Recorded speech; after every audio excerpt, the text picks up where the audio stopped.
Good morning students.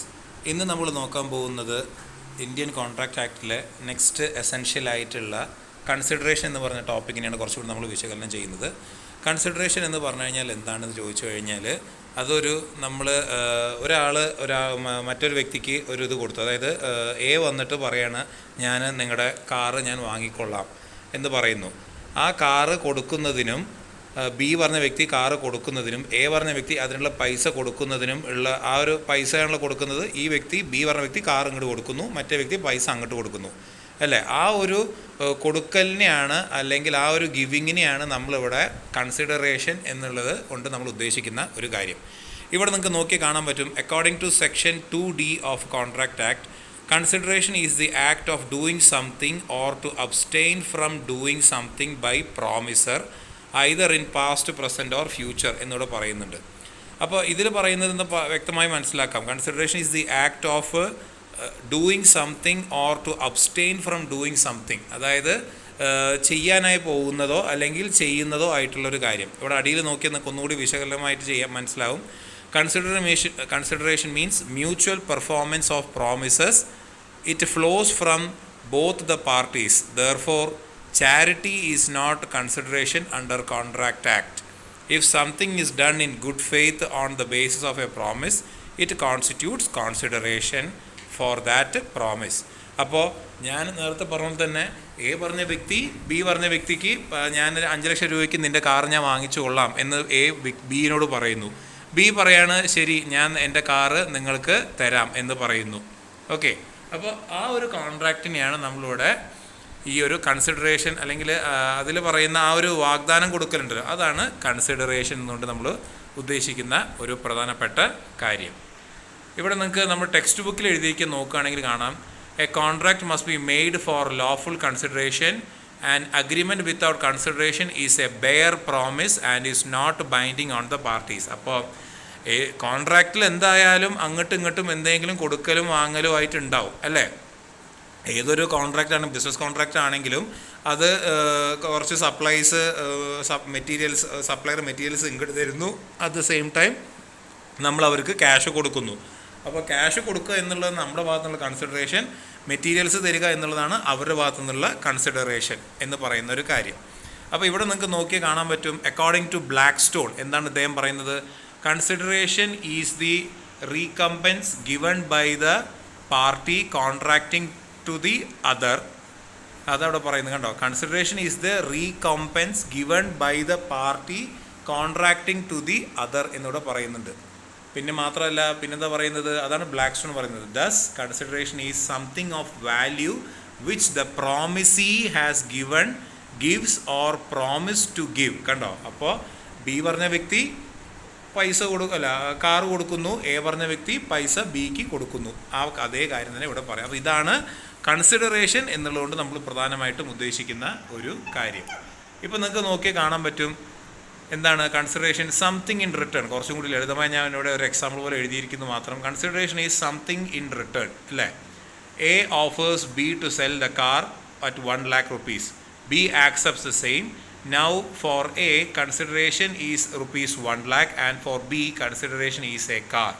കണ്ടോ, ഞാൻ നേരത്തെ പറഞ്ഞ എക്സാമ്പിൾ ഇപ്പോൾ നിങ്ങൾക്ക് ക്ലിയറായി വരുന്നുണ്ടെന്ന് ഇതാവുന്നു വിചാരിക്കുന്നു. ഓക്കെ, പിന്നെ നമ്മൾ ഇത് നോക്കാൻ പോകുന്നതാണ് എസെൻഷ്യൽസ് ഓഫ് വാലിഡ് കൺസിഡറേഷൻ എന്നിവിടെ പറയുന്നുണ്ട്. അപ്പോൾ ഇതിൽ ആദ്യം പറയുന്ന കാര്യം നിങ്ങളൊന്ന് ശ്രദ്ധിച്ച് നോക്കി കാണാൻ പറ്റും. എന്താ ഇവിടെ പറയുന്നത്? ഫസ്റ്റ് കൺസിഡറേഷൻ പറയുന്നത് അതിൽ എസെൻഷ്യലിൽ പറയുന്നൊരു വാലിഡ് കൺസിഡറേഷൻ ആണ് ചെയ്യുന്നത്. It must move at the desire of the promisor എന്നിവിടെ പറയുന്നുണ്ട്. എന്താ ഇവിടെ പറയുന്നത്? അതായത് the act or the abstinence must have been done at the desire of the promisor അല്ലേ. അപ്പോൾ ഞാൻ പറയാണ്, അപ്പോൾ എൻ്റെ കാറ് ഞാൻ നിങ്ങൾക്ക് തരാം, എനിക്ക് 5 ലക്ഷം രൂപ നിങ്ങൾ തരണം എന്ന് പറയുന്നുണ്ടെങ്കിൽ ഓക്കെ, അല്ലെങ്കിൽ ഞാൻ ഇങ്ങനെ എന്താ പറയുക, ഞാൻ 5 ലക്ഷം രൂപ തരാം നിങ്ങളുടെ കാറിന് എന്ന് പറയുന്നുണ്ടെങ്കിൽ I am promising that I will pay 5 lakh rupees for his car എന്ന് പറയുന്നു. അപ്പോൾ ആ പ്രോമിസറാണ് ഞാൻ അല്ലേ. ഞാൻ ആ കാറ് വാങ്ങണം, അപ്പോൾ ഞാൻ 5 ലക്ഷം രൂപ അങ്ങോട്ട് തരാമെന്ന് പറയുന്നു ഇല്ലേ. അപ്പോൾ അത് പ്രോമിസറിൻ്റെ കൺസിഡറേഷനിലാണ്, ആ കൺസിഡറേഷൻ അല്ല, പ്രോമിസറിൻ്റെ കയ്യിലാണ് ഇതിനെ കൂടുതൽ വരുന്നത്, ഇതിൻ്റെ ഒരു ഇമ്പോർട്ടൻസ് വരുന്നത്. ഫസ്റ്റ് കാര്യം പറയുന്നത് അല്ലാണ്ട് പ്രോമിസ് പറഞ്ഞതനുസരിച്ച് പ്രോമിസർ ചെയ്യണമെന്നല്ല. അതാണ് ഇവിടെ പറയുന്ന കാര്യം. It must move at the desire, അല്ലേ? പ്രോമിസറിൻ്റെ താല്പര്യത്തിനനുസരിച്ച്. നിങ്ങളിപ്പോൾ നമ്മൾ വണ്ടി വാങ്ങാൻ പോകുമ്പോൾ ഞാൻ 5 ലക്ഷം രൂപ തരാം ഈ കാറിന് എന്ന് പറഞ്ഞു കഴിഞ്ഞാൽ അത് എൻ്റെ ഇതാണ്, താല്പര്യം ഉണ്ടെങ്കിൽ മതി, ഇല്ലെങ്കിൽ ഓക്കെ നോ പ്രോബ്ലം എന്ന് പറഞ്ഞ് അയാൾ പോവും, അല്ലേ? ആ സെല്ലർ അല്ല ആ ബയ്യർ പോവും, അല്ലേ? അപ്പോൾ ഇതാണ് ഇവിടെ പറയുന്ന ഫസ്റ്റ് കാര്യം. സെക്കൻഡ് വൺ എന്താണ്? It must move from the promisee or any other person. ഇത് ചിലപ്പോൾ എനിക്ക് വേണമെങ്കിൽ ബി പറഞ്ഞ വ്യക്തിയുടെ നിന്ന് എനിക്ക് കാറ് വാങ്ങണമെന്നാക്കാം, ഇനി അല്ലെങ്കിൽ ബി പറഞ്ഞ വ്യക്തി ഇല്ലെങ്കിൽ സി പറഞ്ഞ വ്യക്തി. അതാണ് പറയുന്നത്. As long as there is a consideration for a promise it is immaterial who has given it. It may move from the promisee or if the promiser has no objection from any other person. അപ്പോൾ എനിക്ക് വേണമെങ്കിൽ അത് എന്താ പറയുക, അത് promisee ready അല്ല എന്നുണ്ടെങ്കിൽ okay അടുത്ത ആൾ എന്നുള്ളൊരു ഇതാണ് ഇവിടെ പറയുന്നത്. It must move from the promisee or any other person. കേട്ടോ, അവിടെ പറയുന്നതാണ് as long as there is a consideration for a promise it is immaterial who has given it. കണ്ടോ, അതായത് ഇപ്പോൾ വണ്ടി എന്ന് പറഞ്ഞൊരു കാര്യം, അത് ഞാനിപ്പോൾ ക്യാഷ് റെഡിയാണ്, വണ്ടി വാങ്ങിച്ചാൽ മതി. ഇപ്പോൾ ബിയുടെ വണ്ടി വാങ്ങണമെന്ന് എനിക്കില്ല, സിയുടെ വണ്ടി വാങ്ങാം, ഡിയുടെ വണ്ടി വാങ്ങാം, അങ്ങനെ ഓപ്ഷൻസ് എനിക്ക് കുറേ ഉണ്ട്. So it must move from the promisee or any other person. അത് അവിടെ പറയുന്ന ആ സെൻറ്റൻസ് നിങ്ങൾ വായിക്കുമ്പോൾ ഒന്നുകൂടി ക്ലിയർ ആവും. പിന്നെ പറയുന്നൊരു കാര്യം എന്താണ്? തേർഡ് എസെൻഷ്യൽ എന്താണ്? It may be past, present or future എന്ന് പറയുന്നുണ്ട്. കൺസിഡറേഷൻ എന്ന് പറയുന്നൊരു കാര്യം അത് എന്താണ്, ഭൂതകാലത്തെ ആവാം, അതുപോലെ തന്നെ നിശ്ചിത കാലത്തെ ആവാം, അല്ലെങ്കിൽ ഭാവി കാലത്തെ ആവാം. അപ്പോൾ ഇതിൽ പാസ്റ്റ് ഉദ്ദേശിക്കുന്നത് എന്താണ്? When the consideration for a present promise was given before the date of promise it is said to be past consideration. അതായത് ഇവിടെ എന്താ പറയുന്നത്? When the consideration for a present promise was given before the date of promise. ഇപ്പോൾ ഞാൻ പറയാണ് അടുത്ത മാസം 10-ാം തീയതിക്കുള്ളിൽ 5 ലക്ഷം രൂപ നിങ്ങൾ എനിക്ക് തരികയാണെങ്കിൽ എന്ന് പറയുന്നൊരു കാര്യം, അല്ലെങ്കിൽ ഞാൻ കാറ് വിൽക്കാമെന്ന് പറയുന്നു, എൻ്റെ അടുത്ത മാസം 10-ാം തീയതിക്കുള്ളിൽ ഞാൻ പൈസ അടച്ച് തീർക്കാമെന്ന് പറയുന്നു. പക്ഷെ അതിന് മുൻപേ തന്നെ 10-ാം തീയതിക്ക് മുൻപേ തന്നെ ഞാനത് കൊടുത്തു തീർക്കുന്നു. ഓക്കെ, അത് കഴിഞ്ഞിനി വണ്ടി കിട്ടുകയേ വേണ്ടൂ.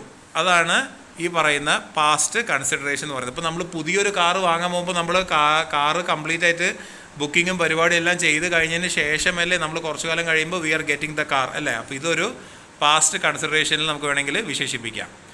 പ്രസൻറ്റ് കൺസിഡറേഷൻ പറയുമ്പോൾ എന്താണ്? When the consideration for a promise is given simultaneously with the promise.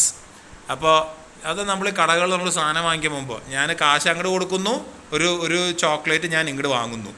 Okay, simultaneously നടക്കുന്ന ഒരു കാര്യം. ആൻഡ് ഫ്യൂച്ചർ കൺസിഡറേഷൻ പറഞ്ഞാൽ എന്താണ്? A future or executory consideration is a promise to do or give something in return in future for the promise than made. അപ്പോൾ ഞാൻ ഇതെന്ന് പറയുന്നു, okay, ഞാൻ ഇന്നൊരു കാര്യം പറയുന്നു, അത് കഴിഞ്ഞിട്ട് ഞാനത് ഭാവിയിലെ ഒരു ഡേറ്റിന് അനുസരിച്ച് ഞാനത് തന്നു തീർത്തു കൊള്ളാം, അല്ലെങ്കിൽ ഞാനത് കൊടുത്തു തീർത്തു കൊള്ളാം എന്ന് പറയുന്നു. ഓക്കെ, അപ്പോൾ ഇതാണ് ഈ പറയുന്നത് past consideration, present consideration, future consideration. അപ്പോൾ പാസ്റ്റിൽ നമ്മൾ എന്താ പറയുക, when the consideration for a present promise was given before the date of promise, അല്ലേ? പ്രോമിസ് ചെയ്ത ഡേറ്റിനെക്കാട്ടിലും മുൻപേ തന്നെ നമ്മൾ അത് കൊടുത്തു തീർക്കുന്നു. ഫ്യൂച്ചറിലാണെങ്കിൽ എന്താണ്?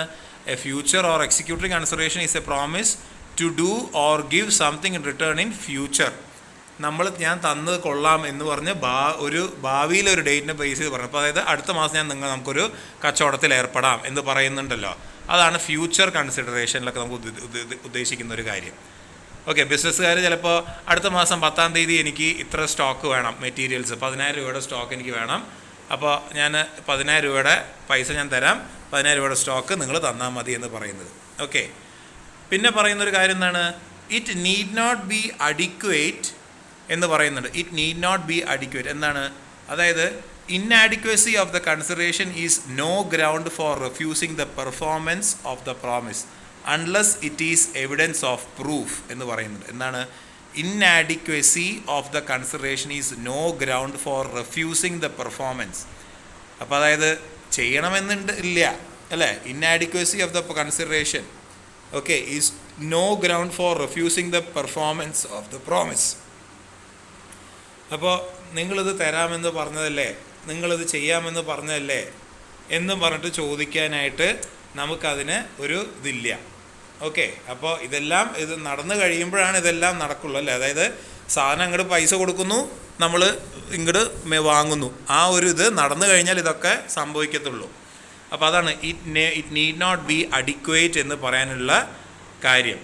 Inadequacy of the consideration is no ground for refusing the performance. കണ്ടോ? അപ്പോൾ അതൊരിക്കലും ഇത് തരണം അല്ലെങ്കിൽ എന്ന് പറഞ്ഞിട്ട് നമുക്ക് ഒരിക്കലും ഒരു ഇത് പറയാനായിട്ട് പറ്റത്തില്ല. പിന്നെ പറയുന്ന എസെൻഷ്യൽ വരുന്നൊരു കാര്യമാണ് consideration must be real. Consideration must be real and not illusionary. It must be competent. If it is a physically impossible അല്ലെങ്കിൽ വെയ്ഗ് അല്ലെങ്കിൽ എന്താണ് legally impossible, the contract can not be enforced. ഇപ്പോൾ ഞാൻ പറയാണ്, ഞാൻ എന്താണ് നമുക്കൊരു കാറ് വാങ്ങിക്കാം, ഞാൻ നിങ്ങളുടെ കയ്യിൽ നിന്ന് കാർ ഞാൻ വാങ്ങിച്ചു കൊള്ളാം. ഓക്കെ, അപ്പോൾ അതൊരു ചുമ്മാ ഒരു നേരം പോക്കിന് പറയലാവില്ല. ഏർപ്പെട്ട് കഴിഞ്ഞാൽ it has to be completed അല്ലേ. കോൺട്രാക്റ്റിൽ ഞാൻ 5 ലക്ഷം രൂപ കൊടുത്ത് ഞാൻ നിങ്ങളുടെ കയ്യിൽ നിന്ന് കാറ് വാങ്ങിക്കാം എന്ന് പറഞ്ഞാൽ അത് കംപ്ലീറ്റ് ചെയ്തിരിക്കണം. ഓക്കെ, നെക്സ്റ്റ് വൺ പറയുന്നതാണ് കൺസിഡറേഷൻ മസ്റ്റ് ബി ലോഫുൾ അല്ലേ. അത് നിയമപ്രകാരം തീരേണ്ട ഒരു കാര്യമാണ്. ആൻഡ് അഗ്രിമെൻറ്റ് ഈസ് വോയിഡ് അല്ലേ. അഗ്രിമെൻറ്റ് ഇല്ലീഗൽ ആവാം if it is based on unlawful object അല്ലേ. അപ്പോൾ എന്തൊക്കെയാണ്? It is forbidden by the law ആയിട്ടുള്ളതാണെങ്കിൽ അത് നിയമപ്രകാരം വരും. പിന്നെ പിന്നെന്താണ്? Is of nature that is permitted it would defeat the provisions of any law, അല്ലെങ്കിൽ ഫ്രോഡുലൻ്റ് ആക്ടിവിറ്റീസ് പെർഫോം ചെയ്യുമ്പോൾ, അല്ലെങ്കിൽ involves or implies injury to the person or property.